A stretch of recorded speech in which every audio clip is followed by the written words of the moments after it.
लेह लद्दाख करने के बाद में।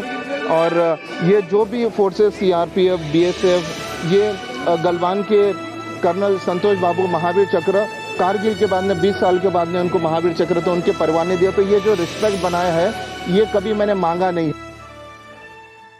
हमारे साथ उमेश गोपीनाथ यादव जी हैं जो 98,000 किलोमीटर का सफ़र तय कर चुके हैं। 98,000 किलोमीटर, 2 साल और 3 महीने से भी ज़्यादा समय हो गया।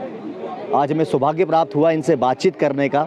बहुत बहुत स्वागत है हमारे चैनल पे। और 180 घरों के जो सपूत हमारे देश के लिए बलिदान हुए हैं, जो शहादत दी है, उनकी शौर्य गाथाएं आपने सुनी, उनके परिवार से आप मिले। शुरुआत आपकी कहाँ से हुई और अभी भी आपकी ये जर्नी चलते जा रही है, हमारे व्यूअर्स जानना चाहेंगे सर। सबसे पहले जय हिंद, जय भारत। बड़ा गर्व है कि आज इस जन्मभूमि कर्मभूमि जो कीर्ति चक्र लेफ्टिनेंट सुशील खजूरिया, उनके परिवार का मैंने आशीर्वाद लिया है। 131वें परिवार से मैं यहाँ से मिट्टी लूँगा। ये मैं अकेला नहीं कर रहा हूँ, हम 130 करोड़ हम कॉमन सिटीज़न, हमारी भारत की जनता, हमारे फोर्सेस के लिए, हमारे वीर परिवार के लिए कर रहे हैं निस्वार्थ में। निस्वार्थ में मैं चाहूँगा एक बार वीडियो जर्नलिस्ट को कि ये दिखाया जाए और इनके बारे में पूछा जाए। ये मेडल जिस तरीके से होते हैं, ये इसके बारे में पूछा जाएगा। सर, ये मेडल्स जो लगाए हैं, हर एक की एक कहानी होगी। कुछ एक्सपीरियंस आप हमारे साथ शेयर करना चाहते हैं? सबसे पहले मैं ये बोलना चाहता हूँ कि मेरा नाम उमेश गोपीनाथ यादव है। मैं औरंगाबाद महाराष्ट्र का हूँ, लेकिन 2004 से बेंगलोर में हूँ।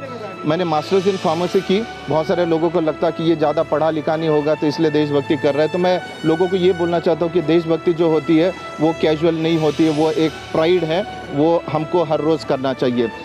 10 से 14 फरवरी 2019 को जब हमारा देशभक्ति का एक बैंड म्यूज़िक परफॉर्म करने गया था अजमेर में, और एयरपोर्ट पे जैसे ये पुलवामा की न्यूज़ मुझे आने लगी तो मुझे ये लगा कि ये परिवार अगर मेरा परिवार होता, ये शहीद अगर मेरे भाई, पिताजी, दोस्त या मेरे गांव के कोई होते तो मैं उनके प्रति क्या करता। अगर ये बात आप भी अगर सोचेंगे, समझेंगे तो आप भी उमेश यादव की तरह कुछ ना कुछ नमन करने जाएंगे। तो मुझे लगा कि मैं rest in peace Facebook, TikTok, Twitter पे नहीं करूँगा। मैं हर एक वीर परिवार पूरे भारत भर में मैं उनके घर पे जाऊँगा, उनको नमन करूंगा और ये बोलूँगा कि आज भी उनकी शहादत को हम याद करते हैं। हम बोलने में नहीं, हम करने में विश्वास करते हैं। हम उस देश में रहते हैं जहां पर आन बान शान के साथ तिरंगा दिल में बसता है। और आपको सौभाग्य प्राप्त हुआ इतने परिवारों से मिलने का। जब आपने सफ़र की शुरुआत की, कितने मुश्किलें, कितने दिक्कतें आई, कुछ चंद पैसे समेट कर आप निकले होंगे अपने इस सफ़र पर। और क्या आपके साथ भी ऐसा हुआ कि लोग जुड़ते रहे और कारवां बनता रहा? ये हमारी भारत की, मैंने जैसे बोला कि बोलूँगा कि आज भी उनकी शहादत को हम याद करते हैं। हम बोलने में नहीं, हम करने में विश्वास करते हैं। हम उस देश में रहते हैं जहां पर आन बान शान के साथ तिरंगा दिल में बसता है।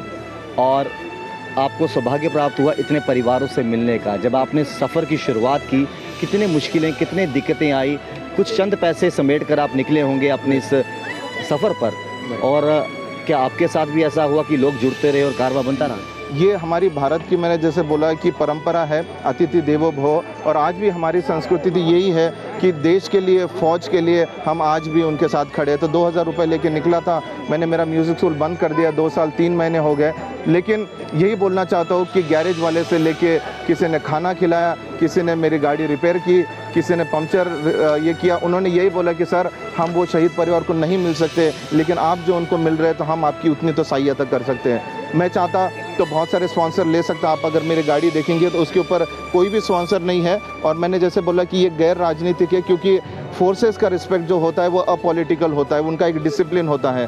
तो मेरा ये सौभाग्य था कि world war 1, world war 2, 1947, 65, 71 Pulwama के 40 शहीद 16 स्टेट से, कारगिल के परमवीर चक्र कैप्टन मनोज पांडे सर, कारगिल के महावीर चक्र कैप्टन कैंग्रो से जो कोहिमा नागालैंड में थे। तो मैंने पूरा इंडिया कवर किया है, 98,000।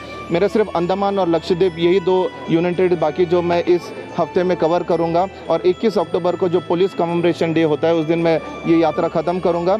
इस मिट्टी से भारत का ऐतिहासिक नक्शा बनाया जाएगा जम्मू कश्मीर में। और ये स्मारक ट्रिब्यूट रहेगा to all the forces, police department, paramilitary, सभी फोर्सेस। और ये पहला ऐसा स्मारक बनेगा जो 130 करोड़ जनता से direct respect towards the forces. सलाम है आपके इस हौसले को और आपकी इस जर्नी को। आप फ़ौज में तो नहीं जा सके, लेकिन बहुत नज़दीक से आपने फ़ौज को समझा है और उनके परिवारों को समझा है। हमारे व्यूअर्स जानना चाहेंगे, क्या कभी इन परिवारों से मिलने के बीच में कभी ऐसा लम्हा आया हो जब आप खुद टूट गए हों, बिखर गए हों? अपने आप को इमोशनली, मेंटली स्ट्रॉन्ग कैसे किया आपने? जब आप शहीद परिवार को टीवी देखते हैं और जब वो शहीद परिवार आप जब मिलते हो तो वो एक्सपीरियंस अलग होता है। मेरा जो शब्द थे पुलवामा में पहले बरसे में यही था कि मुझे एक ही मालूम है, एक माँ ने बेटे को खोया है, एक बहन ने अपने भाई को, एक दोस्त ने अपने दोस्त को, वो गांव ने अपने लाल को खोया है। तो मुझे ये लगा कि इनका जो साहस है, इनका जो इमोशन है, वो यही हो सकता है कि हम उनके साथ में उस दुखद घड़ी में खड़े रहे। मैंने ऐसे भी परिवार देखे हैं, मेजर चित्रेश बिष्ट जो पुलवामा के 2 दिन के बाद में वो आईडी एक्सपर्ट थे और आईडी डिफ्यूज़ करते करते एक उन्होंने डिफ्यूज़ किया, उसके बाद में दूसरे इसमें वो शहीद हुए और 12 दिन के बाद में उनकी शादी होने वाली थी। मैं ऐसे भी परिवार को मिला हूँ कि जो इकलौते एक बेटे थे, उनके एंगेजमेंट जो पुलवामा में शहीद हुए, सिर्फ उनके एंगेजमेंट रिंग की वजह से उनको पहचाना गया कि ये बॉडी उनकी है करके। तो मैंने शहीद परिवार के पास में 2-2 दिन भी रहा हूँ। मेरा ये गर्व है कि 9 पैरा के तुषार महाजन उधमपुर से, ये जम्मू कश्मीर के लिए मैं बोल रहा हूँ, एक रिस्पेक्ट है।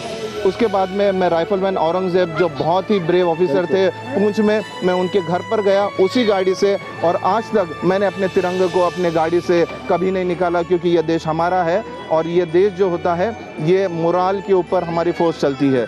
मैं अभी लद्दाख कारगिल करके आया हूँ और ये आप जैसे बताया कि ये DRDO ने मुझे दिया है, सियाचिन बेस कैंप जो हमारे वॉरियर्स है -40 डिग्रीज़ में भी हमारी रक्षा कर रहे, ये मुझे दिया गया BRO के कमांडिंग ऑफिसर लेह लद्दाख करने के बाद में। और ये जो भी फोर्सेस CRPF, BSF, ये गलवान के कर्नल संतोष बाबू महावीर चक्र, कारगिल के बाद में 20 साल के बाद में उनको महावीर चक्र तो उनके परिवार ने दिया। तो ये जो रिस्पेक्ट बनाया है ये कभी मैंने मांगा नहीं है और this is the first time. मैं ये बोलना चाहता हूँ कि ये जो फोर्सेस ने दिया है वो एक रिस्पॉन्सिबिलिटी है, वो मुझे शो ऑफ करने के लिए नहीं है, लेकिन मेरा जर्नी अभी भी चालू है और शहीद परिवार को मैं मिलूँगा और उनको एक सम्मान दूंगा और एक सैल्यूट करूंगा कि आपकी वजह से हम सुरक्षित हैं। बहुत बहुत शुक्रिया आपके कीमती समय के लिए। सैल्यूट है आपके इस हौसले को और हम भी अपने चैनल की तरफ से आपको सैल्यूट करते हैं। तो इस तरह के इंसान जब देश पे मर मिटने को तैयार हो जाते हैं और देश के नौजवान जिन्होंने शहादत दी है उनके परिवारों से मिलना, उनके दुख सुख के बारे में जानना और ये प्यार, ये मोहब्बत, ये इश्क अपने वतन को लेकर, आपने देखा किस तरीके से हमने इनसे बात भी की और इन्होंने कहा कि ये मेरी जर्नी चल रही है और आगे भी जो है वो चलती रहेगी। आप बाकी के अपडेट्स के लिए जुड़े रहे न्यूज़ 19 के साथ। कमेंट बॉक्स में अपनी राय जो है लिखना मत भूलिएगा। राहुल खत्री, न्यूज़ 19 के लिए।